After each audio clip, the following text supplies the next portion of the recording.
the skipper got, and he put him on 5 days on the rock pile, and that was a compound that we had in the camp.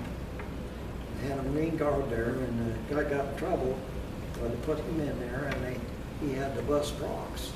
They went in and dropped a big coral rock, and he spent his time busting those rocks. And that's what he did for during that time, and he had the same ticket that I had. You mentioned that friend. Are there any other old buddies that you remember? Oh, yeah, I had Things that you buddy, did? we went on bar watch, and I had a buddy that he'd do about anything he could to get out of work. And so he went out and he got his whites all messed up. So we fixed up a old place. He had his clothes in a bucket, and he had hot water in it. So we fixed a steam pipe out of the boiler, run down into that bucket, and just churned that with that steam. And he threw his white hat up there, and that was a no-no, because when you put that in hot water, you washed it in cold water, and then you stretched it to hang it up, or it'd shrink. And that thing shrunk up to about I wouldn't fit the top of the teacup. And Beaumont was his name, and he come out and he said, "Bergie," he said, "you shrunk my hat." I said, "Oh, I'll put it on. You ain't nothing but a pinhead anyway." And we went to fight after that. Now we did, while we was on that bottle watch, we put our clothes in a GI can, pull it out in the line, and the guys put a plunger in it, and the guys would come along and they'd pump it a couple of times, and then they'd go on. Next guy would do it again. When we got that way, we'd wash our clothes out, or rinse them out and hang them on, let them dry. Then later, they put a laundry in, and I went by, and I don't think I had my camera yet, but I was taking a picture. But they had a great big sign on the front of the laundry, "One Low Laundry." And the skipper came along, and I don't know, we must have had a USO show come in or something like that, and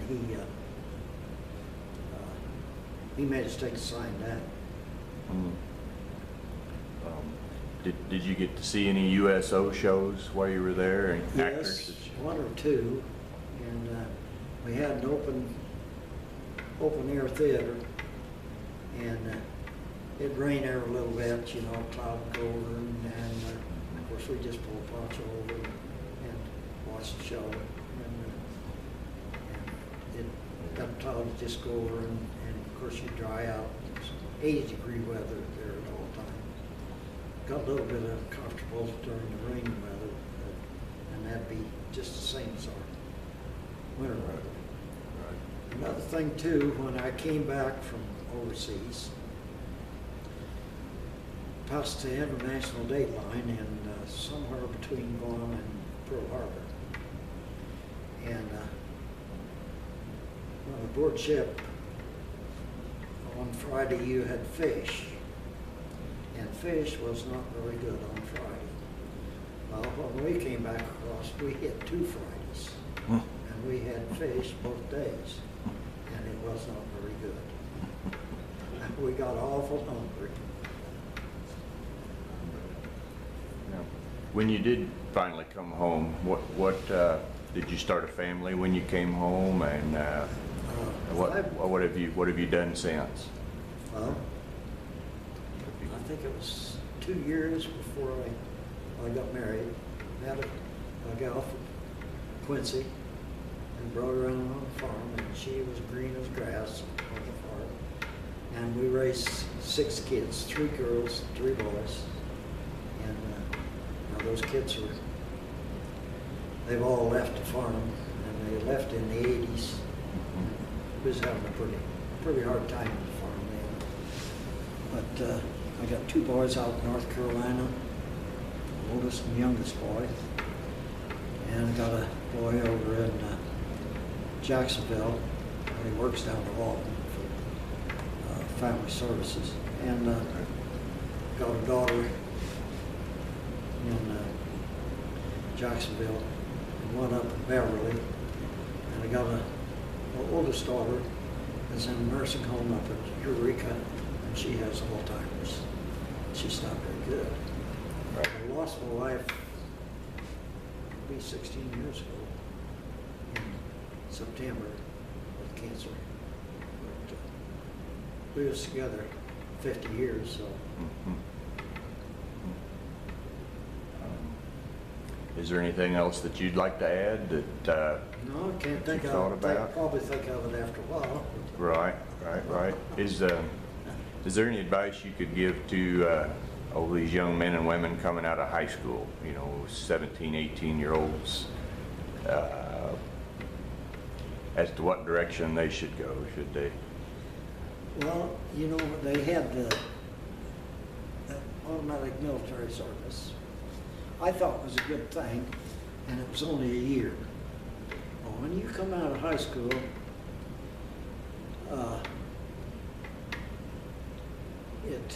it was always, what was you going to do? And you'd spend a year, and I think that you could learn a lot in that year's time.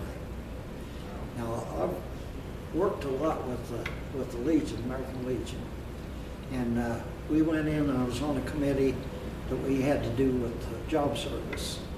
We worked with the Department of Services out of the state of Illinois, and they had job fairs. And those guys that came back from Vietnam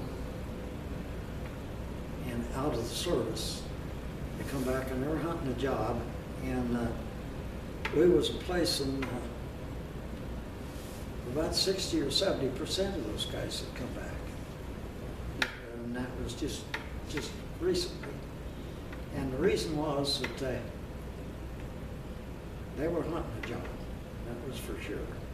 And the one thing is that they shined on that, they could take an order and execute it. And the vendors, they found that out real quick. And so those guys was real good at getting jobs.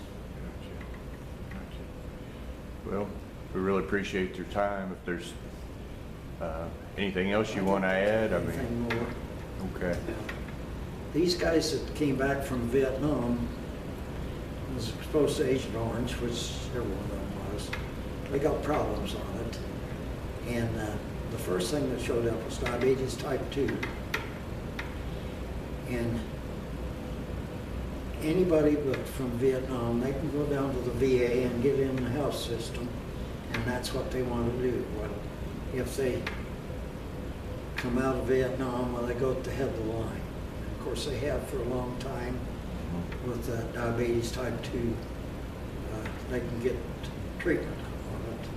And well, anybody that came out, if it can get into the health system with the VA, my advice is to go down to see the VA rep and get in just as fast as they can. That's about all I got for you. Did you see much difference between when you got to come home, the way you were welcomed or the way the country was compared Yes. to our guys that went to Vietnam? Yes, yes. And I can't quite understand it, the people that turned around and welcomed us back. And of course, when they come back from Vietnam, and it wasn't their fault.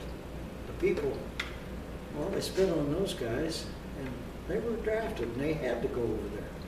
I mean, they volunteered, but anyway, they were sent there. They didn't have anything. They should have went to the higher ups if they didn't go after them when they protested and all that stuff. Okay. Well, we thank you, Mr. Bergman. Yeah, thank you much.